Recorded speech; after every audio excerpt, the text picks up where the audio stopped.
Porfa I Beillwyr. Mae 6 o ffermwyr llaeth sy'n aelodau o gydweithfa laeth Calon Wen yn gobeithio y bydd plannu cymysgedd o rywogaethau planhigion yn eu caeau'n cynyddu'r cnwd porthi ac yn cynyddu'r poblogaethau cacwn hefyd.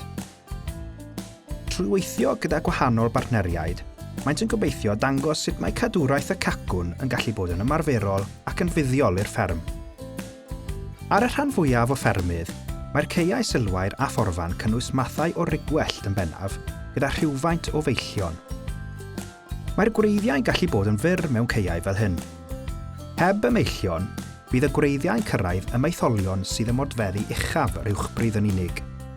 Dydy'r rhigwellt ddim yn ddefnyddiol iawn chwaith ar gyfer cadwraeth y cacwn, am nad oes blodau sy'n cynhyrchu paill a neithdar. Wrth gynaeafu sylwair fel arfer, mae'r ffermwr yn torri a chyneuafu'r cae cyfan o fewn oriau neu ddyddiau. Mae hyn yn wir am ffermydd llaeth a chi coch ledled Cymru. O fewn amser byr iawn, mae pryfed peillio fel y cacwn wedi colli rhan fawr o'i ffynhonnell fwyd ac maent yn gorfod mynd i chwilio am fwyd yn rhywle arall. Mae hyn yn digwydd nifer o weithiau'r flwyddyn pan fydd y sylwair yn cael ei dorri am yr ail a'r trydydd gwaith. Yn y prosiect hwn gan EIP Wales, maent yn gwneud pethau'n wahanol. Mae pob un o ffermwyr Calon Wen wedi hau gwndwn gyda gwahanol rywogaethau o blanhigion gan Cotswold Seeds sy'n cynnwys cymysgedd amrywiol o berlysiau, codlysiau a glaswelldydd. Bydd y mathau sy'n gwreiddio'n ddofn yn tynnu ac yn storio meitholion hanfodol o'r pridd dyfnach. Mae gwreiddiau dyfnach hefyd yn llacio strwythur y pridd gan ei wneud yn llai cywasgedig. Mae hyn yn cynyddu lefelau'r ocsigen a symudiad y dŵr drwy'r pridd, gan helpu i ostwng faint o ddŵr sy'n rhedeg ar wyneb y tir. Bydd gwreiddiau'r codlysiau'n cadw nitrogen gwerthfawr yn y pridd, gan olygu bod llai o angen i'r ffermwr roi gwrtaeth.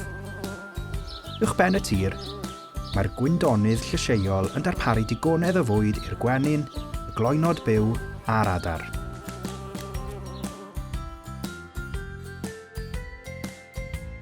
Pan fydd hi'n amser cyneuafu'r sylwair, mae'r ffermwyr yn gadael llai'n 4 metr o led ar hyd un ochr i'r cae. Mae hyn yn golygu nad yw'r pryfed peillio'n colli ei bwyd i gyd ar un waith a gallent barhau i fwydo ar y blodau yn y llain sydd heb ei dorri yn ystod y misoedd dilynol. Bob tro y bydd y ffermwr yn cyneuafu'r sylwair, bydd yn gadael llain heb ei dorri ar ochr gyferbyn y cae, gan newid bob yn ail.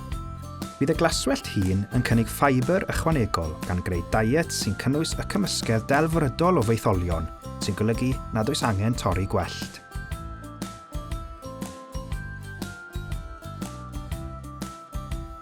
Mae caeau gydag amrywiol rywogaethau'n cynnig llawer o fuddion hefyd i anifeiliaid sy'n cnoi cil, megis defaid a gwartheg. Mae diet amrywiol yn gallu helpu anifeiliaid i gael yr holl feitholion y maent eu hangen sy'n golygu ei bod yn gallu gwrthsefyll clefydau a pharasitiaid yn well.